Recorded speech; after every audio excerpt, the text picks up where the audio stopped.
What is going on, everyone? TGI Fridays, because you know what day it is. Yes, well, it's Friday, and that means another Bugs and Blogs with Boyle on today. And we got quite an exciting lineup, it seems, here for this blog post especially. We know that we're going to getting some details of Adam Warlock, the new Legendary to come to Marvel Strike Force. But before we do have a couple of blogs to go over. Not really all that much, but I do want to get that started here before we jump into the blog here really quickly. So, first off, there was something kind of interesting. This is particularly relevant to my baby account, but I wanted to bring this up anyways. So this is the Kingpin's Vault Orb. Now, this was actually brought back for like an hour. When was this? A couple of days ago, I think it was, on the 18th. This was 3 days ago. What's funny about this is, at level 35 on my baby account, I actually was awarded one Kingpin's Vault Orb, and I put in a CS ticket, or customer service ticket, because I couldn't actually open it, because as you guys know, it's not in the store, it's only in the arena orb. So I don't know if this was this bug was for my baby account, but it actually allowed me to reopen that Kingpin's Vault Orb before it actually went away. So I don't know if anyone else got a chance to open them up. Some people preferred these over the new Arena Orb in terms of getting training modules and other materials. So yeah, let me know if you guys took advantage of this at all, or if you're just still hoarding your Arena credits. Now, moving on from that, there was some RTA daily objective problems. That was a bit late. I think that I think I still have them, but I think that the timeline, they just weren't starting at the right time. And I think now they're starting an hour after the store reset rather than at store reset when they normally do that. So not really a huge one here, but this did happen a couple of days in a row where it was late resetting. But the bigger one, I think, is actually to do with Heroes for Hire. Now, this is for Misty Knight. She was released this week, and she is bugged. So her ultimate, from what I understand, I don't have her unlocked, but from what I've been reading and from what I've been hearing from other people, is that her ultimate armed response is bugged. So it's supposed to apply ability block and disrupted here outside of war defense. There's a lot of war defense text here, but specifically this is supposed to apply outside of war defense, and it does not. So this ability block and disrupt, I think, is only in war defense, and the only thing it does is actually clears all positive effects and then does damage. I think that's all it does outside of war, so that's pretty disappointing. You can see all the text here, it's just damage.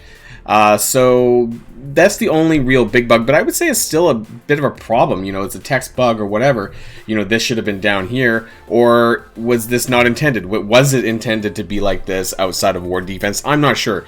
I'm not really up to date with Misty Knight and the Heroes for Hire, but let me know in the comments down below if you guys know if there was like if there was a reason for this. Was this actually supposed to be outside of war? Was it supposed to be in war defense only? I'm not sure. I'm not really keeping up with them, but yeah, let me know what it's actually supposed to be. I don't know if there was an official response about Misty Knight's ultimate or not, but I just wanted to bring this up anyway. So just a few things here. Of course, we can't go a single week without at least one thing going wrong. I actually hope that eventually we will get Bugs and Blogs with Boyle on where there's no bugs, because that's the whole reason why I brought this up, just to kind of bring to light that there are problems that happen on almost an every other day basis, and I just wanted to show them here in this video. So let's get started on today's blog, because there's a lot to talk about, guys, so let's jump on over. So we got a big one here today, guys. Master of All Souls is the title of the blog, and we can see in the background here is a picture of Adam Warlock here, and looking pretty cool, actually. I've not seen this particular model for him. I'm not really up to date with all the comics anyways, but yeah, if this was something that you guys were looking forward to, then here we are. So we're gonna get started with Adam Warlock here. There is a strike time video. We'll actually discuss the strike time at the end of this section of the blog here, but we're gonna start with this first. So Adam Warlock, they kind of go into his background here. They talk about the cocoon. So when this being, who became known as Adam Warlock, emerged from his creation cocoon, he sensed his creator's evil intentions and rebelled before flying off into space. So cosmic energy, we got some cosmic stuff going on, and he guards the Infinity Stones as one of his purposes in life. So he informed the Infinity Watch team, a group of warriors whose sole purpose was to protect each Infinity Stone. So here we go, guys. This is gonna be big.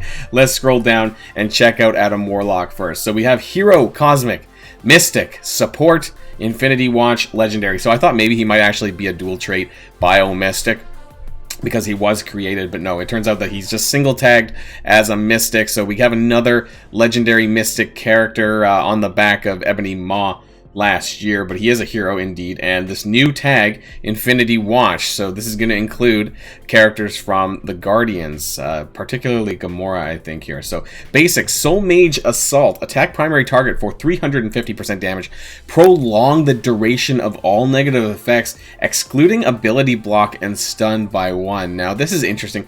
I guess that just might be too overpowered, particularly stun, but I'm surprised that they excluded ability block. This one's interesting here, but as a basic ability, that's pretty big. And apply 2 bleed for 2 turns to the primary target. Special Enfeebling Blast, energy cost 5 out of 5, so available on turn 1. Attack primary target for 500% damage, plus apply ability block for 2 turns. Okay, I guess this is why, otherwise you could extend your own ability, his own ability block here infinitely. Apply ability block to all enemy villain protectors for 2 turns. So who am I thinking? Villain protectors. Thanos, Cull Obsidian, more Black Order bashing here? I don't know. Apply disrupted to all enemy protectors for 2 turns.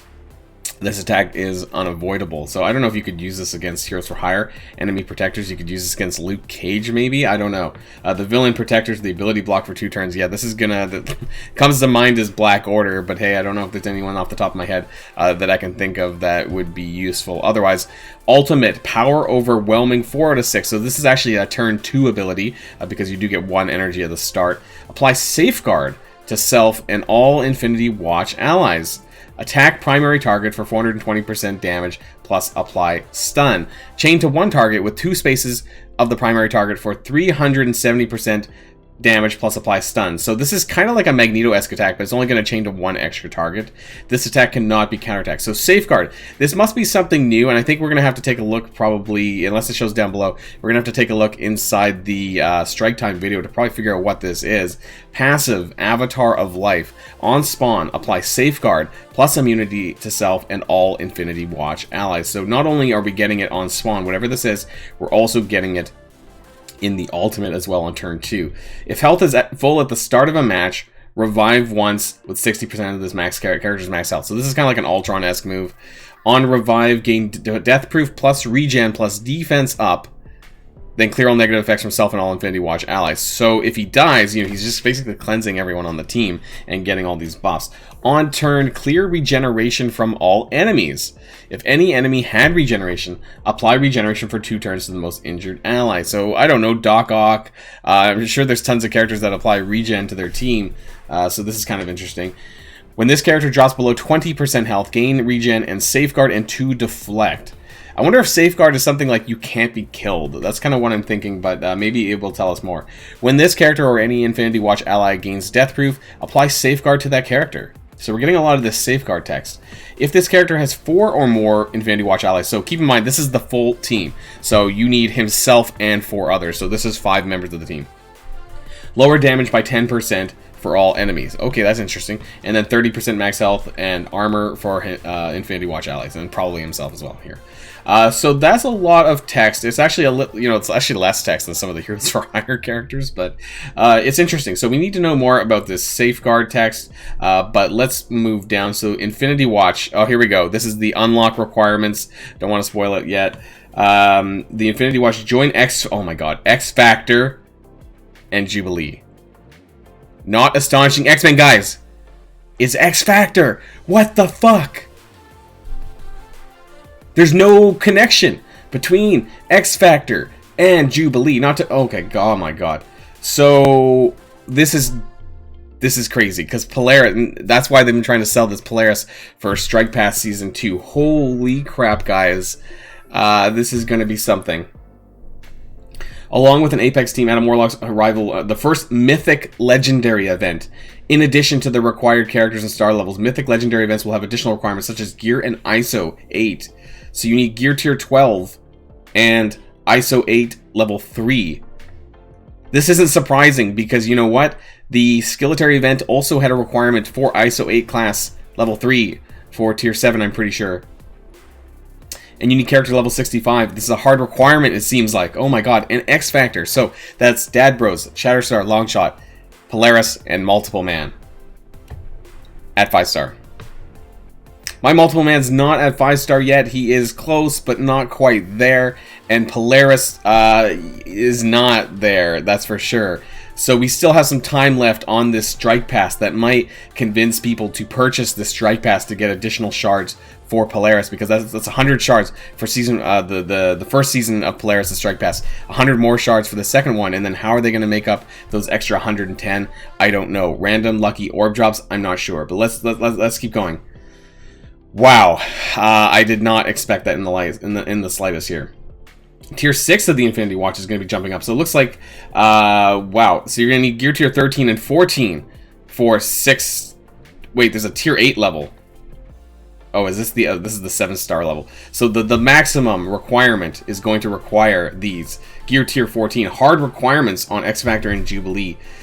Jeez, guys, Doom Raid updates. After arriving after the upcoming 5.4 release will be several key updates to Doom Raids, the first strike iteration of the raids, giving every... yeah, blah, blah, blah, blah, blah. Okay, what are we getting? The first big update is that the Doom Raids will be more thematically linked to ISO 8. So, blue... what is this? As requirements to participate in additional rewards, character using the first 5 nodes of Doom 1 will now need to be equipped with at least ISO 8 green class level 4, and the remaining nodes require level 5. These ISO 8 levels will serve you well during battles. Oh, wow. So, wait a minute. There's a hard requirement to equip ISOs in the new Doom Raid. Holy shit. ISO 8 resources has been added to the Doom 1 rewards, including the upcoming ISO 8 Blue. We kind of knew this. Reaching a completion level at least 30% will now earn T2 ISO 8 credits, which can be used to open the ISO 8 Blue class orb of your choice, similar to gear credits. We'll have more information in an upcoming blog. Be on the lookout. We'll be reducing the overall difficulty of Doom 1. This raid will still be the ultimate challenge for the Alliance, but the enemies will provide a more focused challenge. Enemy power levels on the node preview will be updated to reflect the change, so you can expect the details on it before entering each node. Speaking of difficulties, the Doom 1 update also includes the addition of a raid difficulty selector, which will have reduced unlock requirements of completing Ultimate 7 at 60%. So this is good news, guys. For those of you who are still on Ultimate 7, you'll get the difficulty slider updates at 60%. This is really good for casual alliances. I am glad that they're deciding to do this. So this is very helpful here.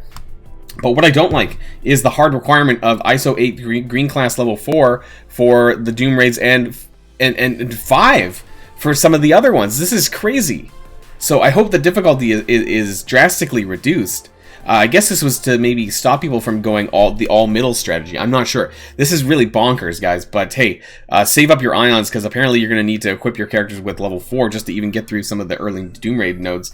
We'll have to wait and see. But I don't like this hard requirement of the ISO 8, you know, green levels, whatever. You should probably have some of these anyways, especially up to level 4 because of the health boost. But making it a hard requirement, this is something completely different. Marvel Strike Force API, whether you're an Alliance leader, blah, blah, blah, blah. Okay, it's currently in beta.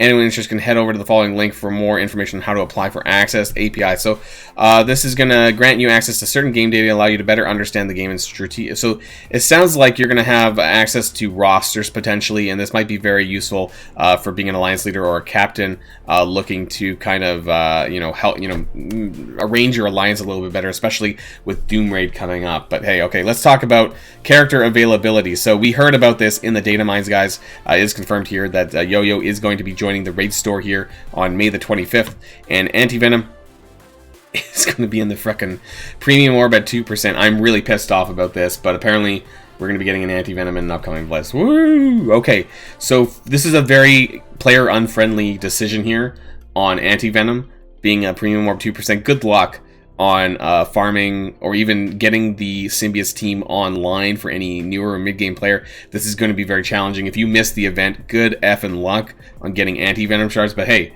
at least they unlocked the Yo-Yo here. So if you want to go for Yo-Yo now, you know, I'm still at 4-star. A year and a half on, I'm at 4-star Yo-Yo. That's bonkers. I guess now I'll be able to get her to 7-star. So we're getting Doc Ock on May the 31st. I actually thought that it would be Jubilee, it seems here. But it turns out that Jubilee's probably going to be pushed back a little bit now that we know that her requirement is for... I kind of assumed it to be the case. I did predict that to be the case.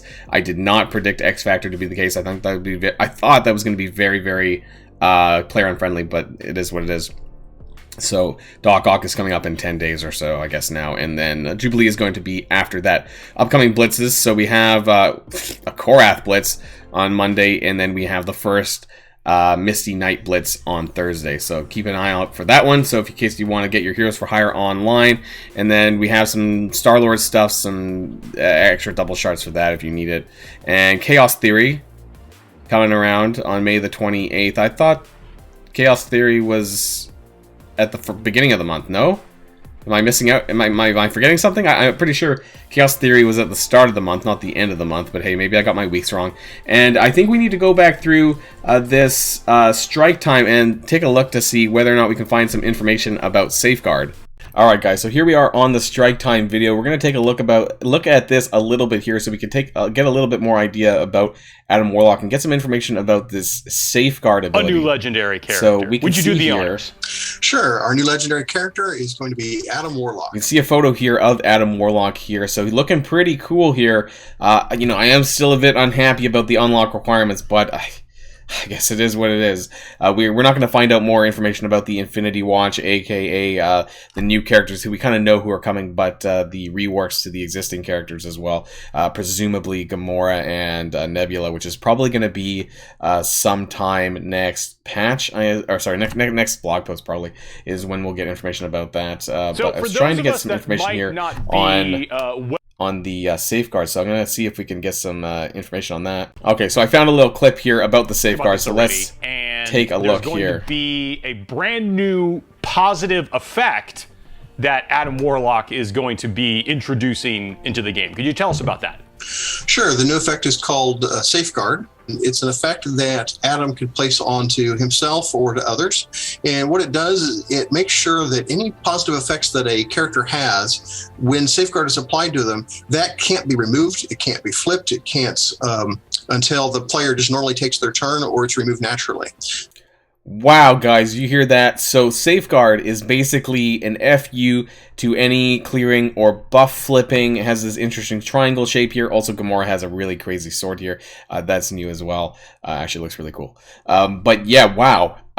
So, okay. Interesting. Other interesting points here is that Nebula has counterattack, and oh, that's probably her kit. I was just saying maybe this is to read into her the new stuff. But wow, okay, so it kind of reminds me of Pokemon Safeguard. Oh my god, I can't believe I'm saying that. But in Pokemon Safeguard, basically means you couldn't get touched, essentially. I believe, or what you couldn't get status effects, something like that, I believe. So it seems like in this it is as well. So as long as you have Safeguard, basically you can't lose any of your buffs. So yeah, say bye-bye Kestrel, because Kestrel's not going to be able to clear your positive stats effects. Say bye to Empower the Thanos being able to flip your buffs. That's not happening in any characters like that. So that's like a permanent, here's your positives and you're going to keep rolling with it. And so Adam Warlock, they spawn with this Safeguard for for the first turn, and then on his ultimate, which is the second turn, you're getting another round of that. So you're getting 2 rounds of this Safeguard, and there's a lot of other Safeguard in his text when he respawns and things like that, I think, as well, after dying. So this is pretty crazy. So we got a little bit here where they talk about Silver Surfer and whether or not you can actually transfer that Safeguard. The effects off of his target, but will he still get to copy them onto himself? Yeah, so a character that has the ability to copy would be able to copy those positive effects off of them, but Safeguard itself can never be copied. Okay. So if you hit somebody with Safeguard, you might be able to copy all of their other effects, but Safeguard itself won't come with it. Okay, so Safeguard... There you go, guys. So Safeguard is not able to be copied by anyone like Silver Surfer or anyone else with a copy ability, Mystique, some other characters like that. So yeah, it's like the ultimate positive effect here. Wow. Alright guys, and here we are having them talk about a little bit about the Infinity Watch team, namely Gamora and Nebula. 2 characters that we're working on that will come out to be part of that team. And then aside from those 2 brand new characters, then we also have Nebula, who will be getting a series of updates and rework, and Gamora, who gets a very, very big update and rework. So do we see? I don't see anything. I can't really, unless they go into their kit there. Oh wow, Nebula. I know that's a character the players have been asking about for a while now, and she's been, not seeing too much action lately. So is it safe to say she's going to be brought up to parity with the rest of the Infinity Watch team? Yeah, she plays a pivotal role with the team. She's got a bunch of new things. Her stats have been improved. The abilities that she have all been updated and improved. She's doing some work for the team, giving them some extra evades and counters. Heal block, did you just see that? So Nebula just applied heal block on what appeared to be her ultimate move that's sort of chained around there.